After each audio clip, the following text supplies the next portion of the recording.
Bonjour, aujourd'hui on se retrouve pour une vidéo qui sera consacrée au dessin de la tête. Mais pour ça, on va faire un peu de sculpture, un peu de modelage. Voilà, j'ai déjà préparé une ébauche de la tête humaine. Voilà, et donc, la meilleure façon d'apprendre à dessiner une tête, c'est de l'imaginer en 3D, 3 dimensions. Et donc c'est bien de sculpter un jour une sculpture de la tête, mais en même temps on peut tout simplement imaginer et avoir cette essayer de moduler cette forme dans sa tête, dans son imagination.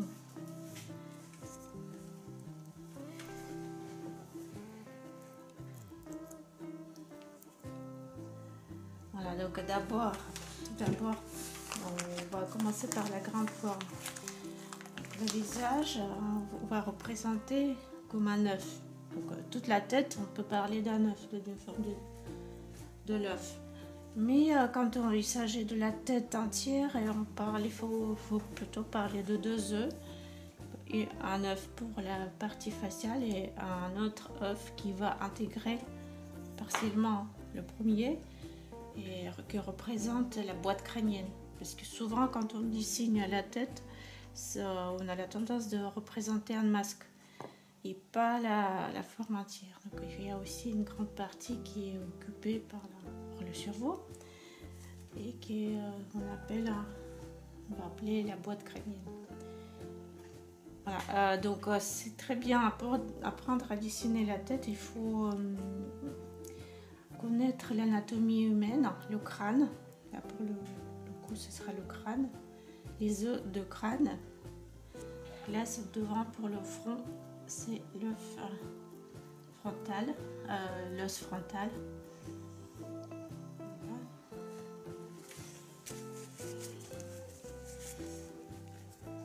Par-dessus, j'ai un peu d'argile. Donc là, je travaille avec l'argile. Par-dessus, j'ai de l'argile un peu trop humide que j'ai modifié au préalable. Donc ça, c'est une qui vient de l'argile avec masse générale. J'ai pris dans le sachet fourni par le magasin et qui est facile et très agréable à sculpter. Donc maintenant, pour comprendre pour les débutants, ce sera intéressant de expliquer un peu comment je procédais pour déjà faire cette ébauche. Je vais faire un peu plus droit. Hop.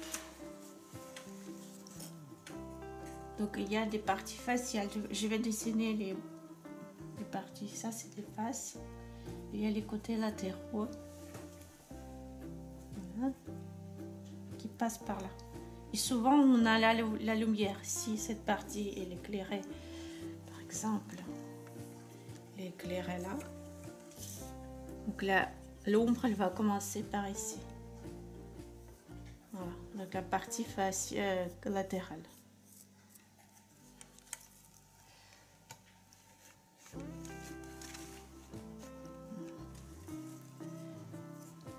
Je fais de même de l'autre côté.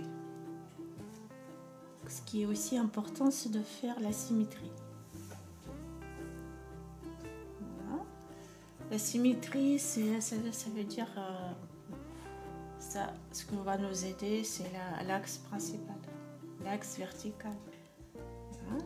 Je vais le dessiner comme ça. L'axe horizontal, c'est pour la ligne des yeux. Donc, sur une tête, l'axe horizontal, il arrive juste au milieu et qui nous indique la ligne des yeux, l'ouverture des yeux.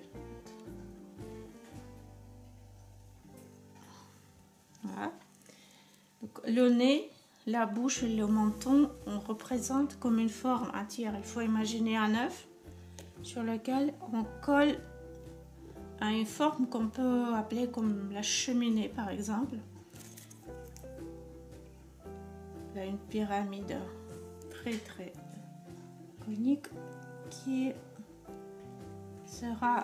va comporter le nez, cette forme complexe qui représente la bouche et le menton. Voilà, donc on colle. Et si on prolonge, si on met deux bâtonnettes par exemple le long des faces, des côtés latéraux du nez, on va passer par les extrémités des narines, on va retrouver les coins extérieurs de la bouche, les coins de la bouche, et on va, si on poursuit cette ligne droite, on va se retrouver à l'extrémité du menton. Voilà, ça c'est pour le positionnement. Ensuite, il faut imaginer les yeux avant de dessiner l'iris, le pupille, quoi que ce soit. Il faut intégrer une forme générale, voilà, et qui sera représentée sur ma vidéo.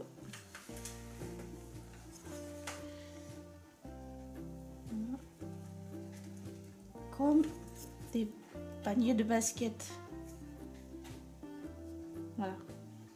Des paniers de basket, mais qui sont juste visibles à une partie à l'extérieur de l'arcade sourcilière. Parce que c'est un creux.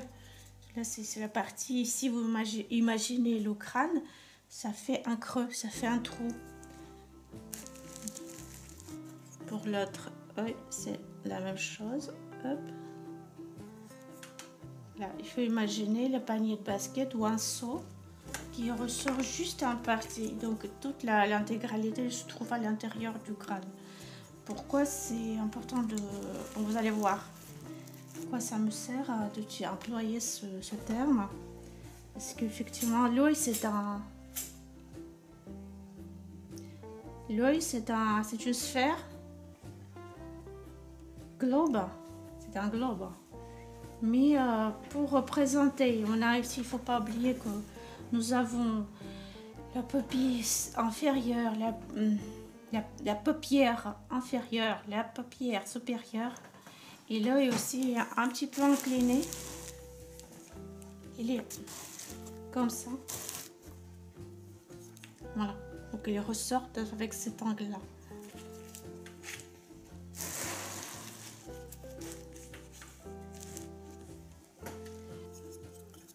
Donc après, il ne faut pas oublier donc la partie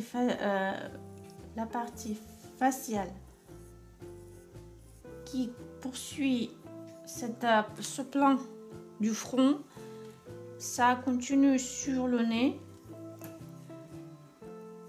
Il y a la même... Voilà, il faut imaginer que vous allez découper en forme comme si c'était un bois. Et on ne cherche pas à arrondir d'abord les formes. Parce qu'il faut d'abord trouver des plans. D'abord, je fais des plans faciales.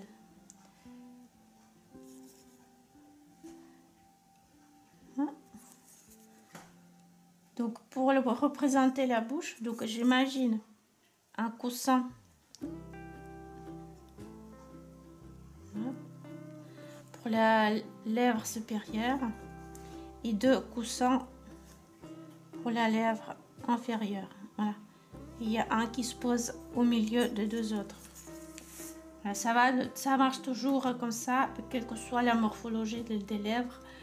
Les lèvres peuvent être très très fines, mais la règle sera toujours la même.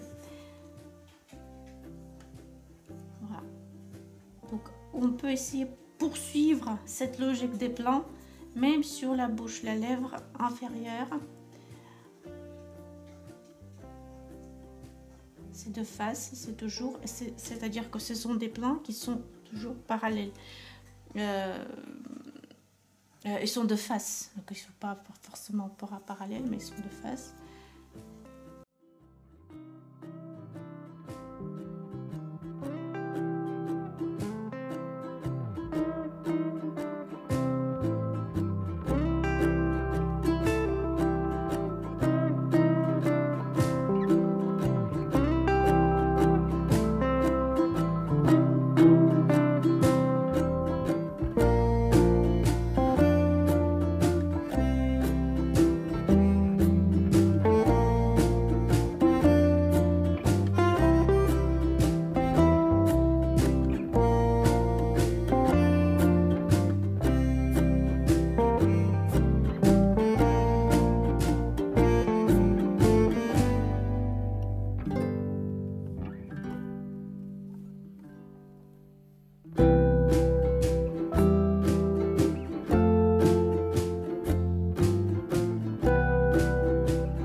Bon, allez, on y va, on fait les yeux.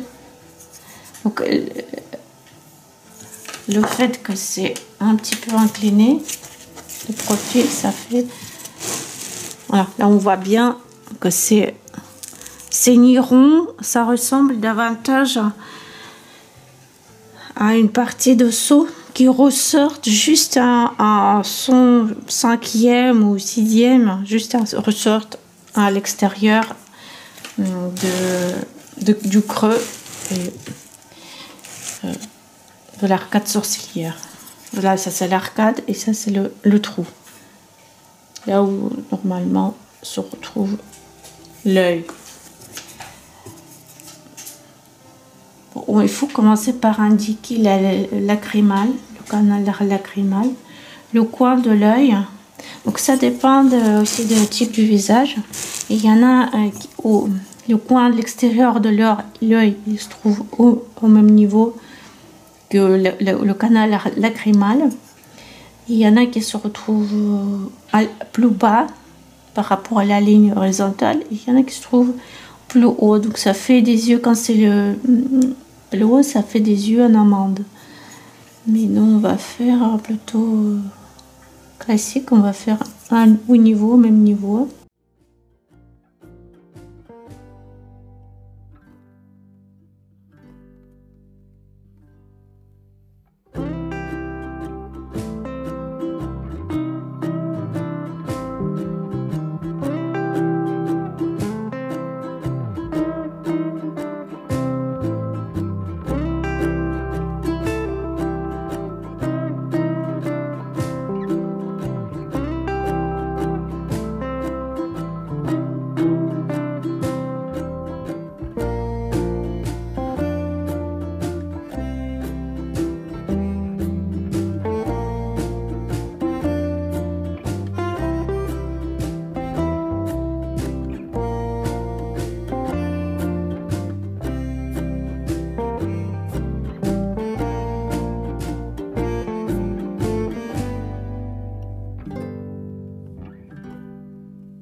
Voilà la suite.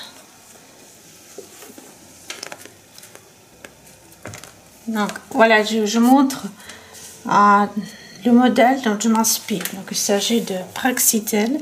Praxitèle, c'était un sculpteur grec, mais ce qu'on connaît de lui, c'est grec antique, bien sûr, de la Grèce antique, romaine. Les copies, donc ce qu'on connaît, c'est des copies romaines. Voilà, donc comment les yeux sont sculptés. On a cette tête-là, par exemple. Ça ressemble à un œuf, donc vraiment c'est un œuf parfait. Et bien sûr un grand modèle, voilà ceci. Bon, je vais peut-être pas arriver à faire une copie conforme, mais je vais essayer de m'inspirer du nez, des yeux, parce que la base que j'ai, il est déjà que le permis. Cette base me le permet.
Voilà, donc je vais ajuster une petite remarque par rapport à l'oreille.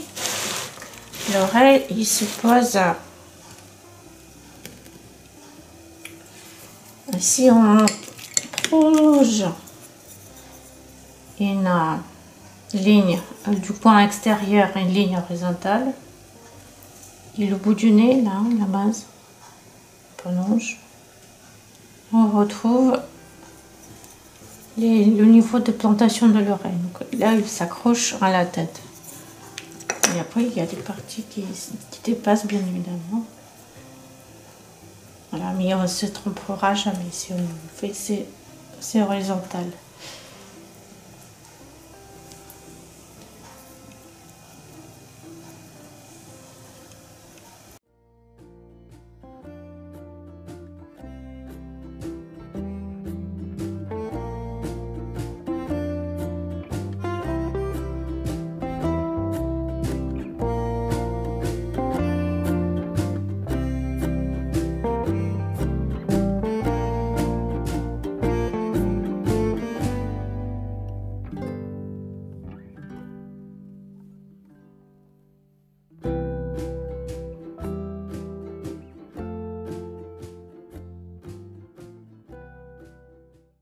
Et la lumière, ça met en valeur.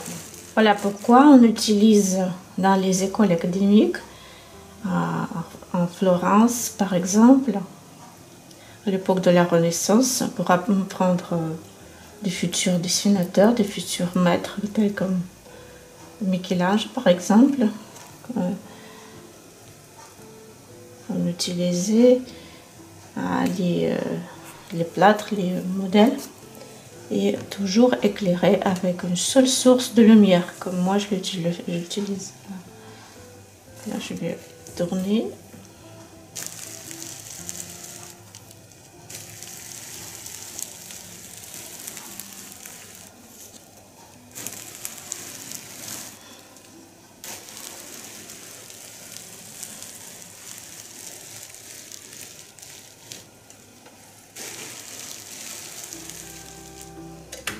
Et voilà.